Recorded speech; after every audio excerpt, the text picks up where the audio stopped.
Hello student, hello everyone, কেমন আছো প্রত্যেকে? আই হোপ প্রত্যেকে ভালো আছো। তো স্টুডেন্ট, আজকে ক্লাসে আমরা হচ্ছে ক্লাস 8 এর পথের পাঁচালীর যে প্রথম পরিচ্ছেদ বা প্রথম অধ্যায়ের যে কোশ্চেন আনসার সেগুলো নিয়ে হচ্ছে ডিসকাস করবো। অলরেডি আমরা এর উপর ক্লাস করেছি, যেখানে তোমরা মানে পথের পাঁচালীর যে অধ্যায় ভিত্তিক সেই যে পড়াটা বা টেক্সটটা সেটা আমরা হচ্ছে পড়েছিলাম, এবং সেখানটাকে গল্পের ছলে বলো বা হচ্ছে পুরো জিনিসটাকে হচ্ছে একটা সামারাইজ করে হচ্ছে আমরা তখন বলেছিলাম, এবং পুরো জিনিসটা পড়তে পড়তেও সেটা আমরা বুঝেছিলাম, তাই তো? তো আজকের আমরা হচ্ছে এই সামারিটা একবার দেখবো একটু, যে প্রথম অধ্যায় বা প্রথম পরিচ্ছেদের সামারি কি আছে, এবং তার উপর যে কোশ্চেন আছে, ম্যাক্সিমাম শর্ট কোশ্চেন আসে এখান থেকে, তোমাদের একটা দুটো হচ্ছে বড় কোশ্চেন আসে, তো সেগুলো আমরা হচ্ছে নিয়ে এখানে ডিসকাস করেছি। ওকে, তো এখানে দেখো স্টুডেন্ট, বেসিক্যালি প্রথম পরিচ্ছেদের মধ্যে কি আছে, বিষয় সংক্ষেপটা যদি আমরা দেখি, কুটির মাঠ।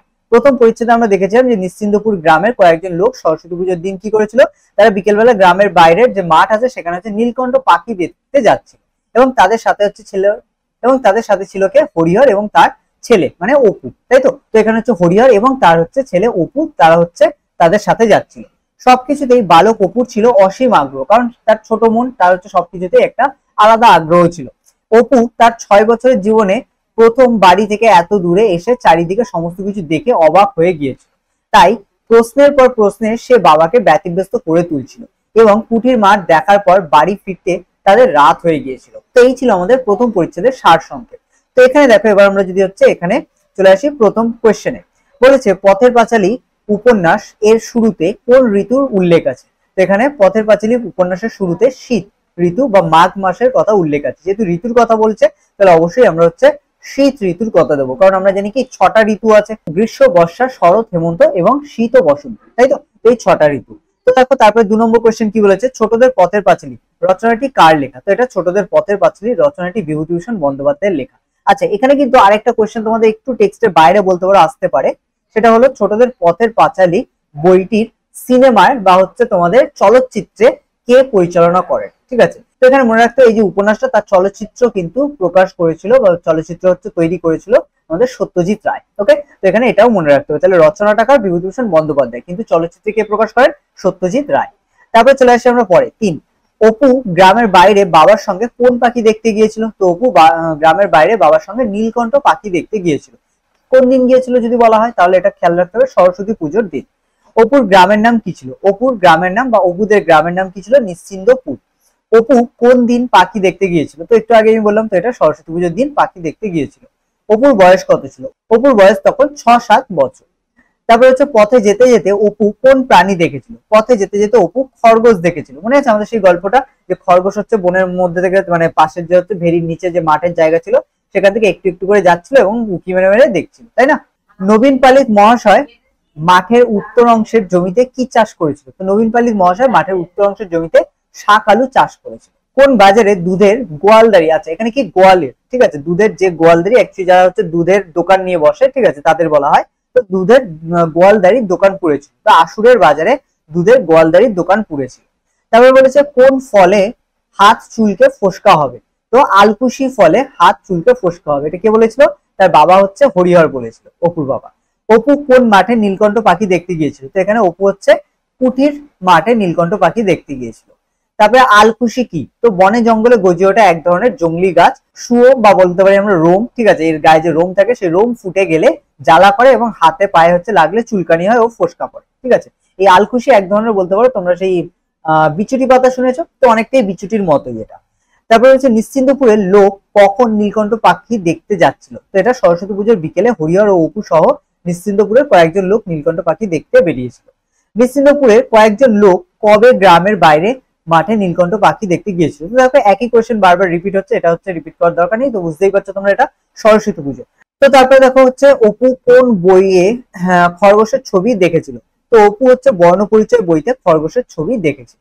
এরকম ছোট ছোট জিনিস যেটা তোমাদের টেক্সট পড়লে সব থেকে ভালো, কারণ এখানে প্রচুর কোশ্চেন হতে পারে, কিন্তু টেক্সট যার কাছে কমপ্লিট থাকবে তার কিন্তু এটা কোনো প্রবলেম হবে না। ওই জন্য আমি আগে তোমাদের টেক্সটটাকে পড়িয়ে নিয়েছি, যে টেক্সটটাকে আগে পড়ো, না ভালো লাগলে ওই ভিডিওগুলো শোনো, ঠিক আছে, জাস্ট চালিয়ে দিয়ে হচ্ছে অডিও এটা শোনো, তাহলেই দেখবে হচ্ছে বুঝতে পারবে। ওকে, তো এই জন্য আমি বলছি যে টেক্সটটাকে হচ্ছে ফোকাস করো, টেক্সটটার প্রত্যেকটা লাইন তোমাদের কাছে ক্লিয়ার থাকা দরকার। ওকে, এবার দেখো, এই দেখো এখন বাবলা গাছে এক্ষুনি এসে বসবে, ঠিক আছে, কার কথা বলা হচ্ছে এখানে? কি বসার কথা বলা হয়েছে? এখানে হচ্ছে নীলকণ্ঠ পাখি এসে বসার কথা বলা হয়েছে। আচ্ছা, অপু বাবার সাথে সরস্বতী পুজোর বিকেলে কোন পাখি দেখতে গিয়েছিল? একই কোশ্চেন, সেই নীলকণ্ঠ পাখি। এবার আঙুল দিয়ে দেখাইয়া বলিত, মা ওদিকে কি সেই কুটি? তখন কোন কুটির কথা বলা হয়েছে? আচ্ছা, এখানে মনে আছে সেই অপু যখন তার মায়ের সাথে সেই পুকুর ঘাটে জল আনতে যেত, তখন সে তার দূরে, যেখানে হচ্ছে কিছুই দেখা যায় না, বহু দূরে, ঠিক আছে, জলে জল হয়ে আছে, সেই দিকে ছোট ছোট গাছপালা কিছু দেখা যায়, সেখানেই হচ্ছে সে আঙুল দেখিয়ে বলতো নিশ্চিন্তপুরের গ্রামের অদূরে অবস্থিত সাহেবদের কুটির কথা। ঠিক আছে, তাহলে এই কুটি হচ্ছে কোথায়? সেই দূরে যে হচ্ছে মাঠের পাড়ে হচ্ছে দেখা যেত একটা পুকুর ছিল, বিশাল দিঘি মতো, তার পিছনে, সেখানে কিন্তু দেখা যেত, এবং সেটাই সে তার মায়ের সাথে যখন জল আনতে যেত তখন তার মাকে হচ্ছে আঙুল দিয়ে দেখিয়ে জিজ্ঞেস করতো। এবার বলা হচ্ছে 19-এ, কি বলেছে দেখো 19 নম্বর কোয়েশ্চেন, হরিহর কার সঙ্গে মৎস্য শিকারের পরামর্শ করছিলেন? তো হরিহর নবীন পালিতের সঙ্গে মৎস্য শিকারের পরামর্শ করছিলেন। অপু কাদের মুখে কুটির মাঠের কথা শুনেছিল? সে তার বাবার মুখে, দিদির মুখে, আর পাড়ার কত লোকের মুখে কুটির মাঠের কথা শুনেছিল। বালক অবাক হইয়া লুব্ধ দৃষ্টিতে সেদিকে চাইয়া চাইয়া দেখিল, কে কি দেখছিল? তো এখানে অপু কুটির মাঠে নিচু নিচু কুল গাছে অনেক কুল পেকে আছে, অবাক হয়ে সে লুব্ধ দৃষ্টিতে দেখছে যে সেই কুলগুলো যদি সে পেতো তাহলে কি না ভালো হতো, তাই না? এগুলো নীলকুঠির সাহেবদের জাল ঘরের ভগ্নাশয় দেখতে কেমন? তো এখানে নীলকুঠির সাহেবদের জাল ঘরের ভগ্নাশয় দেখতে বড় ইটের পাঁজর মতো। ঠিক আছে, মানে কি ইটের ঘর ছিল, এবার যেটা হচ্ছে খসে গিয়ে বা চুনকাম করা, সেগুলো খসে গিয়ে প্লাস্টার যা ছিল খসে পড়েছে, এবং দেখে হচ্ছে একটা ভগ্নপ্রায় বাড়ির মতো হচ্ছে মনে হচ্ছে। তো এটা নীলকুঠির সাহেবদের জ্বালাঘর মানে কি, বা এই জালঘর বলতে কি, এটা হচ্ছে অপরাধী যারা বা নীলকুঠিরদের বিরুদ্ধে যারা কথা বলতো তাদেরকে এনে এই ঘরে আটকে রাখতো। ঠিক আছে, মাঠের মাঝখানে একটা ঘর হতো যেখানে কেউ থাকতো না।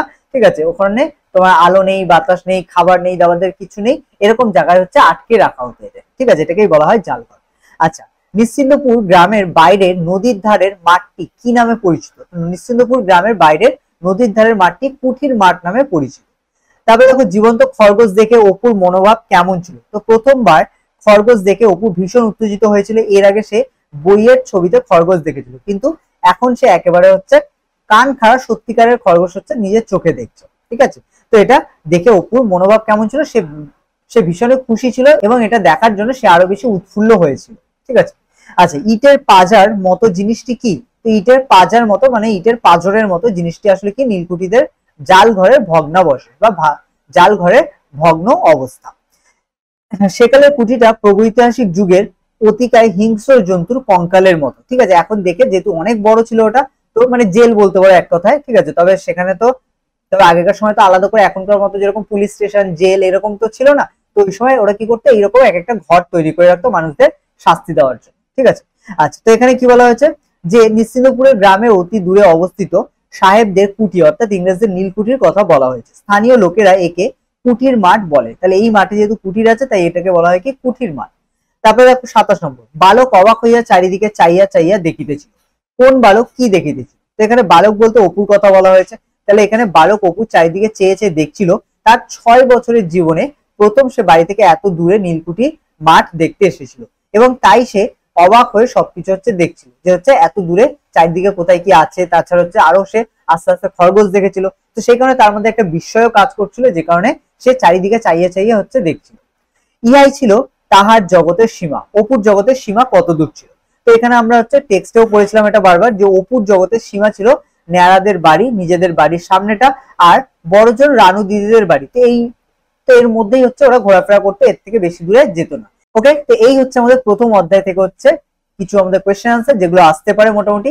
এছাড়া হচ্ছে অবশ্যই তোমাদের যেটা বারবার বলছি সেটা হচ্ছে নিজেদেরকে টেক্সট পড়তে হবে। নিজেদেরকে টেক্সট পড়ে প্রত্যেকটা লাইন তোমার কাছে হচ্ছে ক্লিয়ার রাখতে হবে, কারণ এখানে আমি কিছু কোয়েশ্চেন দিচ্ছি যতগুলো দেওয়া যেতে পারে, পরে হয়তো আরো আপডেট হতে পারে, কিন্তু আপাতত খেয়াল রাখতে হবে যে এখানে আমরা কিছু কোয়েশ্চেন প্র্যাকটিস করছি, কিন্তু বই পড়লে তোমার কাছে 100% পুরো নলেজটা আসলে তখন কিন্তু যে কোনো কোয়েশ্চেন অ্যান্সার করতে পারবে।